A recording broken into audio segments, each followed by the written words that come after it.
دیدگاه عارف قرآنی در توحید افعال. حکایتی از یکی از شاگردان مرحوم شیخ احمد احصایی اعلی الله مقامه نقل شده است.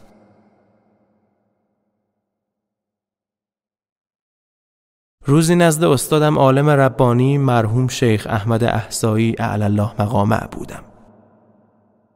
شخصی چیزی را آورد که ساخته غربی ها بود. شیخ مرحوم اعلی الله مقامه تأملی فرمودند در زیبایی ساخت آن و نفیس بودن آن. پس آهی کشیده و فرمودند: فتبارک الله احسن الخالقین. یکی از شاگردان گمان کرد شیخ مرحوم اعلی الله مقامه سازنده را نمی‌دانند کیست. پس گفت: این را خدا نساخته است بلکه غربی ساخته. استاد اعلی الله مقامه فرمودند: و چه کسی شخص غربی را ساخته و به او فهمانیده و آموزش داده؟ پس به یادم آمد گفته شاعر: تو مو میبینی و من پیچش مو.